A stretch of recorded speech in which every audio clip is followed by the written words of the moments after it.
Yung meeting area po, doon po. Layo po ng akin lalakarin pa. Yun. 3, 2, 1. Loading complete.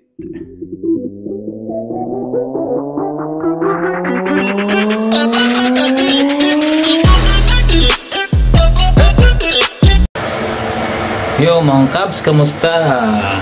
Samahan nyo akong magdala ng order ng bituka at dugo ng baboy, tapos may chicharon pa rin. Pakita ko sa inyo mga kabs.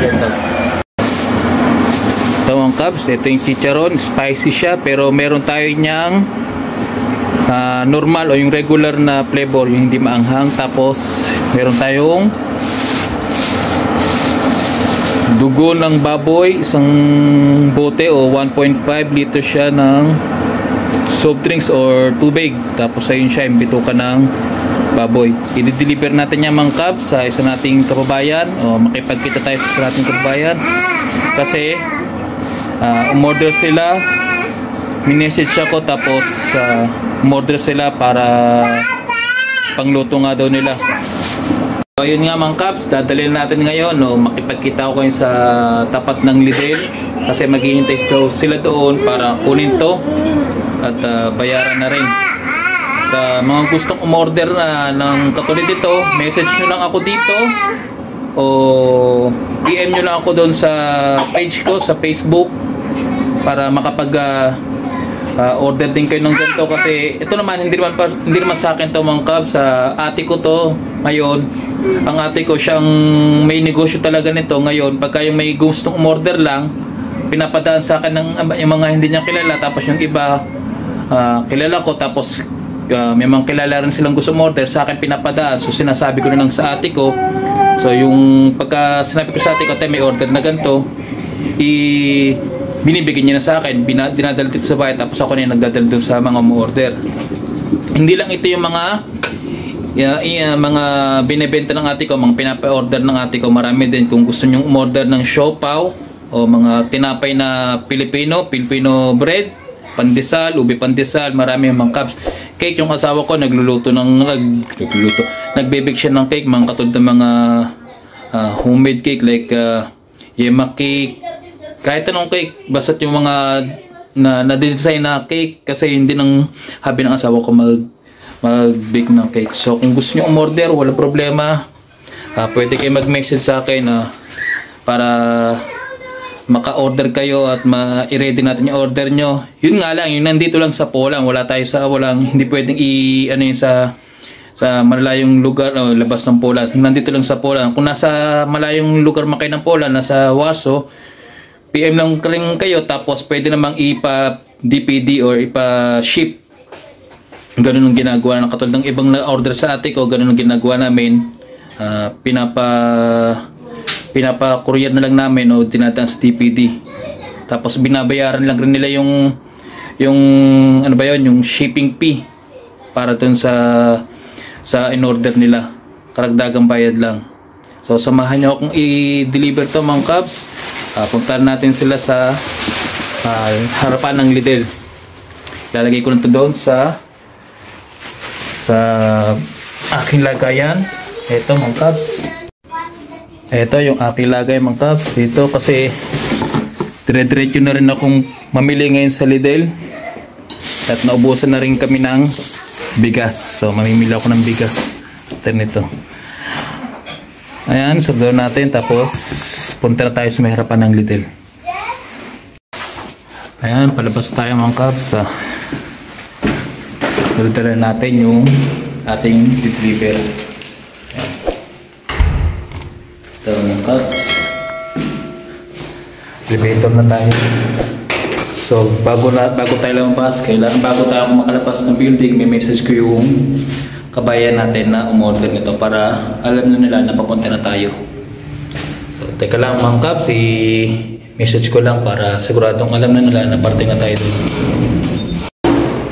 Ayan, nakapaba na nga tayo ng elevator mga kabs, at na-message na rin natin yung kabayan natin na papunta na tayo doon sa meeting area para maibigay natin tong order nila. Uulitin ko mga kabs, sa gusto ulit ng umorder, sa gustong umorder ng katulad ng ganito o iba pa, maaari lang kayo mag-PM dito sa page sa YouTube ko, o kaya mag-PM kayo doon sa page natin sa Facebook. Basta't yung nandito lang po sa Poland, kahit po malayo kayo dito, basta't maabutan kayo ng courier, walang problema, pwede namin ipa-courier yan, basta't sagot nyo yung shipping sa courier. Ganun po. So ito na po, tumatawid na po tayo ng kalsada at papunta na po tayo ngayon doon sa hindi lang po tayo, ulitin ko ulit mga kabs, hindi lang po ito yung aming pinapa-order o negosyo ng ate ko. Tinutulungan ko lang po yung ate ko dito sa pagtitinda. Ito po yung negosyo nilang mag-asawa. Ang asawa niya po is Polish nga rin po, pero nakita nga rin po ng ang asawa niya na maganda rin po yung kita ng ganito, yung mga Filipino delicacy o mga Pilipinong pagkain na ibinibenta ng ate ko. Kaya habang nagtatrabaho din yung bayaw ko, yung Polish na bayaw ko, tinutulungan niya rin magtinda yung ate ko, magluto-luto. Kaya natuto niya na rin kung paano gumawa ng chicharon at pati magmasa ng pang tinapay, katulad nga ng mga pandesal. Natutunan niya na rin kung paano gumawa ng ganun. Pero more on pa rin, ang hands on pa rin sa paggagawa ng mga ganun is yung ate ko. Siya pa rin yung gumagawa lahat ng ganun. Minsan sa dami ng order, ang daming order, minsan hindi na nakakatulog rin ang ate ko, nagpo-pwet na rin magdamag. Kaya kung gusto nyong umorder mga kabs, PM lang kayo. Matagal niyang negosyo to ng ate ko dito, since 2015 pa siya nag-start magnegosyo dito ng ganun, magbenta ng mga ganun mga kabs. Mga tinapay, ensimada, hopya,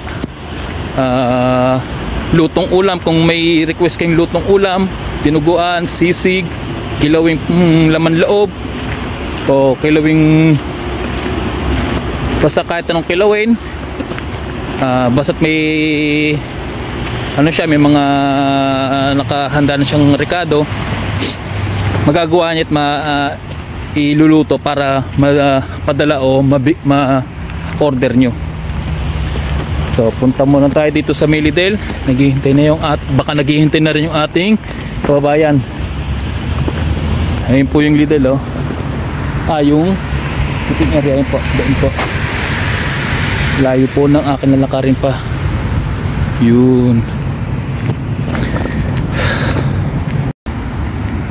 Yan, doon ako hintayin ng ating kababayan mga kabs, doon sa stasyon na yun.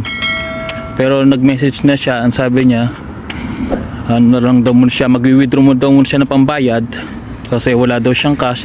Sabi ko kasi pwede niyang i-blick yung kaso wala naman daw siyang blick, kaya magkakash na lang daw siya.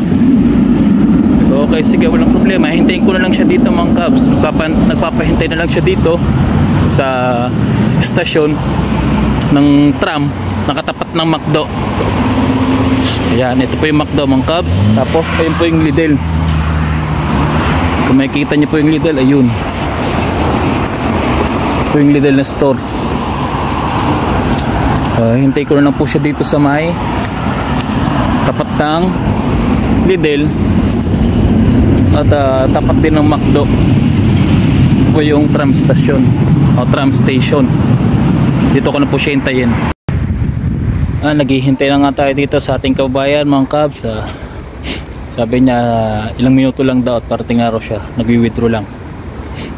Hintay na lang natin siya mga kabs para maibigay itong ating delivery in-order niya. Tapos pagkabigay ko, punta na rin ako sa Lidl para mamili naman ng bigas at ilang kailangan namin para sa mga bata. Hintay-hintay lang natin mga kabs at parating natin siguro yun. Yan, parating na raw siya mga kabs. Sumakay pa raw siya ng tram. Sabi ko, malapit ka lang naman, malapit lang naman yung pinanggaling mo, galing po kasi siyang Carrefour, ba't nagsakay ka pa ng tram? Pwede mo naman lakarin para makatipid, makamenos ka.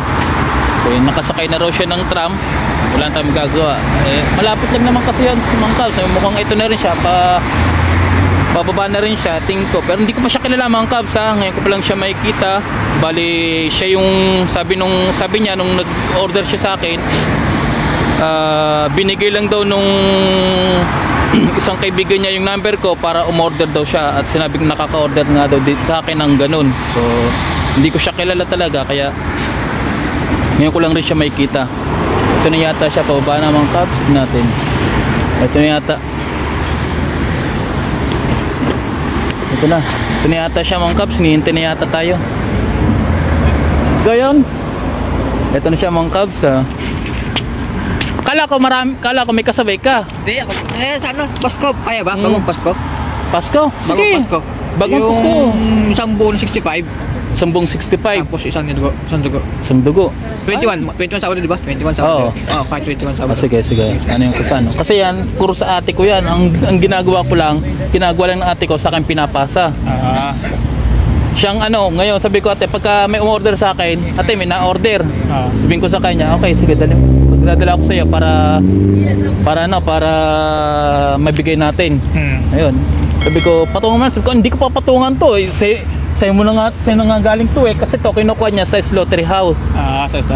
May pagka kinuha niya tapos binenta niya, meron na talagang patong siya. Sabi sa akin, patungan mo rin para may tubo ka. Negosyo naman. Papatungan. Tinutulungan na lang kita magtindi. Papatungan pa kita. Kaya sabi ko, walang problema sa akin. So, mangkabayan naman natin yan. Pasko? Mga 21. Sige. Message lang kayo. Message kita. Sa mga 21. Sabi naman 21. Ayun na mga kabs, naibigay na natin yung order nila. Ngayon punta naman tayo dito sa may Lidl. Namimili lang tayo. So hindi ko na napakita yung kababayan natin kasi medyo nagmamadali din at nabisi na nga tayo sa pagtitinda o pagbibigay ng ating dineliver. Ngayon may pa-order pa ulit sila sa 21 naman, yung malakihan daw. Kaya okay yun mga kabs. So matutulungan ko naman ang ating magtinda. So papunta muna ulit ako ngayon sa Lidl. Papunta naman ako sa Lidl ngayon mga kabs para bumili ng aming pangangailangan katulad nga ng bigas. Itong kita naman to mga kabs, hindi ko naman to para sa akin, para sa ate ko lang to. Kasi negosyo nga to ng ate ko, hindi ko naman to negosyo. Bibigay rin natin to. Iba yung gagastusin ko pambili ng bigas at pangailangan namin, hindi ko ikukuha dito sa pera ng pinagbentahan. Tatago lang natin to, tapos pagpunta nga ng ate ko bukas, araw ng linggo, ibibigay ko naman sa ate ko. So mga kabs, hanggang dito lang ulit yung ating video. Ganun lang, pinakita ko lang sa inyo yung paano yung minsan nagpapa-order, nagde-deliver ako ng mga paninda ng ate ko. Pagka yung may umu-order sa akin, ni-deliver ko sa kanila. So sunod na lang sa mga ulitin ko ulit mga kabs. Sa gustong umorder, PM nyo lang ako. Okay, PM nyo ako sa page ko para alam ko na gusto nyo umorder sa mga nandito lang sa Poland. So ganun na lang mga kabs. Hanggang dito na lang. Sana patuloy nyo pa rin ako suportahan at panoorin na aking video araw-araw, o hindi man makapag-upload araw-araw, patuloy nyo pa rin ako suportahan at pagtyagaan nyo pa rin panoorin mga kabs. And please like and share ang ating video para makaabot pa sa ibang pa natin mga kabayan ng mga nangyari dito sa Poland, o kung ano may pwede pang malaman ng ating mga kabayan na gusto mag-upload dito. So please like and share and subscribe na rin mga kabs para lagi kayo updated sa ating video. Ingat kayo and God bless.